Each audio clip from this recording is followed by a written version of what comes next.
Hey guys, we're going to finish up chapter 5 here. So this is our last section on this. So what we're going to be learning today is how to use systems of linear equations to solve real world problems. But before we get into that, here's a useful table I want you to copy down. It says methods for solving systems of an equation, and it says the three different methods that we've used here. So graphing, substitution, and elimination.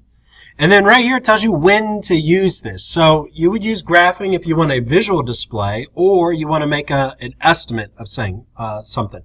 Where the lines cross on a graph, it's difficult to know if you are exactly precise. So that's why graphing is good for estimates but not for exact answers.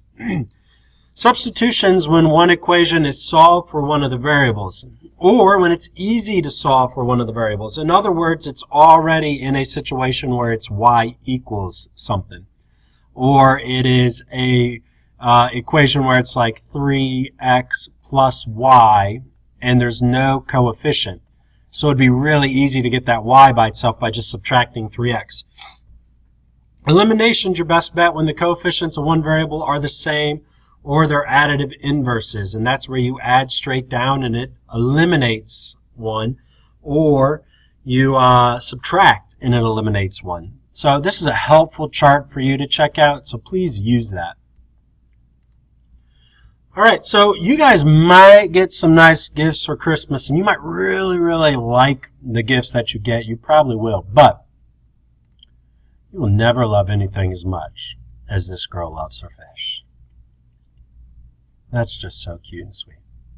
All right, application when we're talking about fees. So it says, taxi company A charges a flat fee of $8.50 plus $2 per mile traveled. Taxi company B charges a flat fee of $5.50 plus $4 per mile. When would it be better to hire company A or company B? And then explain your reasoning. So on this one, first thing that we have to do is to set up an equation. So we'll start out with y equals, this is for company A. So y equals, it says $8.50 plus $2 per mile, which I'll just call x. And then company B is y equals $5.50 plus $4 per mile. So there's a couple ways you could do this. For this one, I think in order to first figure this out, we got to find when these two things are the same. And the way we would do that is because this is y equals and y equals, it makes sense to use substitution. So I set this equal to this because they're both y equals. I want to know when are they the same. Now, before we get into that, we could just think a little bit and use some mental math. If you go 1 mile, the better deal is going to be, well, let's just think. 1 mile is going to be 2 plus $8.50, so that's $10.50. $5.50 plus 4 times 1, which is 4, so $5.50 plus 4 is $9.50, so this is $10.50, this is $9.50. Company B is less expensive for just 1 mile. Or if you're going 0 miles, company B is going to be less expensive. I don't know why you'd get in a cab to go 0 miles, but we could kind of use that as a clue in terms to answer this question. When would it be better to hire company A? So keep that in the back of your mind. Let's go through and solve our equation here. So I'll subtract 2x from both sides.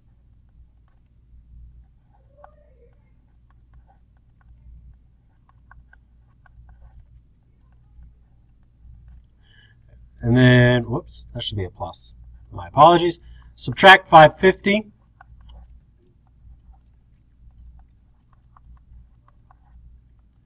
We get $3 equals to x. Divide by x. Whoops, not divide by x. Divide by 2. Man, I am off my game. Divide by 2, and you get that x is equal to 1.5 or $1. Or not $1.50, we're talking about miles. 1.5 miles. So at 1.5 miles, the cost is going to be the same. This is the cost of company A. This is the cost of company B. I want to know when they're the same. Okay, so using what we just talked about, this is $9.50 for 1 mile. This is $10.50 for 1 mile. At 150, they equal the same amount, or at 1.5 miles. So after 1.5 miles, if I do 2 miles, I'd have $8.50 plus 4, which is $12.50. Down here, I'd have $5.50 plus 8, which is $13.50. So all of a sudden, this becomes the better deal. So when would it be better to hire company A? A, when you're going greater than 1.5 or farther than 1.5. B, when you're going less than 1.5 miles. Okay, at 1.5 it doesn't matter. It's a wash. They cost the same. So that's how you would answer that. Explain your reasoning. This math explains the reasoning right here. At 1.5 miles, they're the same. You know, you should probably write that out in a sentence form. I don't have enough room on my slide, but you've heard my words, so you can use that. Here's one for you to try. Go ahead and pause. The answer will be up in 3, 2, 1. All right, so here you find that x equals 2. That's how many nights it would cost for them to be the same. So because this is the cost of when they're the same, A is when you're less than 2 nights. B is when you're more than 2 nights. If you're staying 2 nights, it doesn't matter. All right, so here's an application of money. It says Matthew has 80 coins, all nickels and dimes. The value of the coins is $6.75. Write and solve a system of equations to determine how many nickels and how many dimes Matthew has. So let's start with the first one. I have nickels plus dimes equals 80 coins. I also know that the cost of a nickel is 0.05 times how many ever nickels he has plus the value of a dime, which is 0.1. I know that those two things added together equals $6.75. So we have our 3 possibilities of using graphing, substitution, or elimination. This is definitely a substitution one because these are easy to isolate. If n plus d equals 80, then that means n equals 80 minus d, or the number of nickels is going to be 80 minus the number of dimes. So here I could use this and substitute this in right here. Instead of n, I write 80 minus d.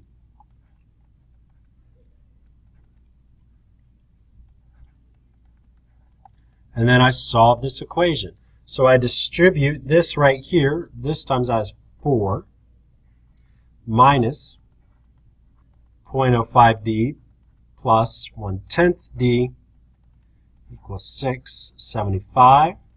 Combine my like terms.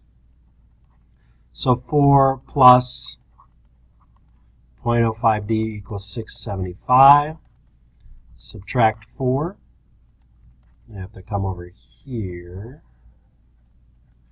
Subtract 4 and I get 5/100ths d equals 275. And then divide by 5/100ths. And d equals 55. Now if I know that there's 55 dimes, I could go up here and use this very easily to find out how many nickels. So I would do n equals 80 minus d, so I have 80 minus d, which is 55, which equals 25. All right, so 55 dimes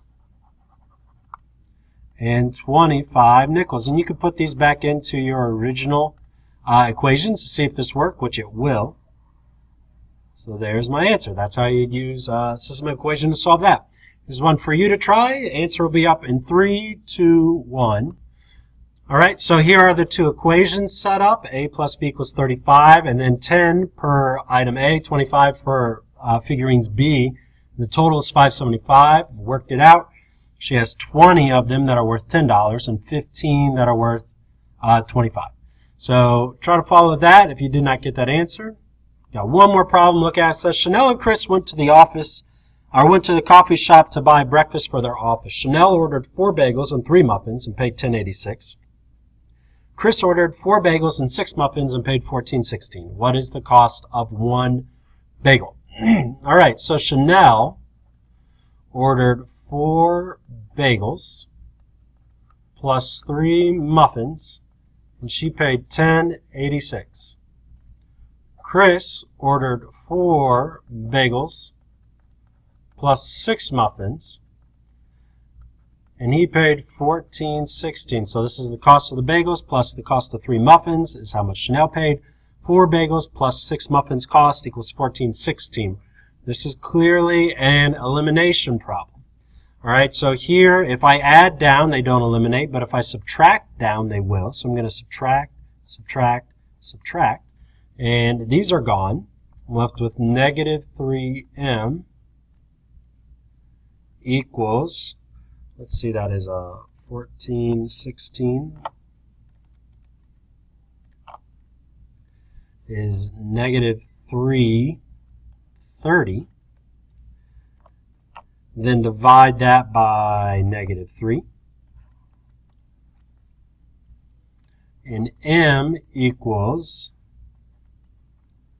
$1.10. Now that's not what I want, right? I want the cost of 1 bagel. This is the cost of a muffin. So in order to find the cost of a bagel, I got to substitute this in. I'll put it in this one.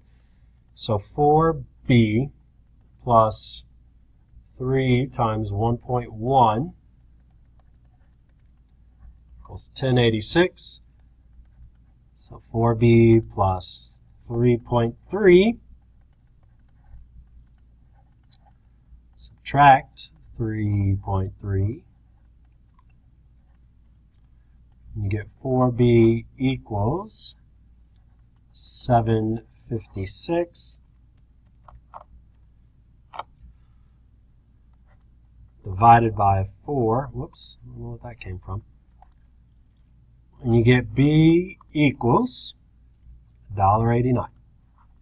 And you could go back in and check what you should, but for the sake of time, I'm not. But a bagel costs $1.89. Make sure you're paying attention to what it's asking you. All right, here's one for you to try. Go ahead and pause. The answer will be up in 3, 2, 1. All right, here you go. This one sets up nice for elimination. So you figure out the cost of a song, substitute that back in, find the cost of a movie is $4.50. All right, so I believe that's it for today. Yep, so I'll see you in class.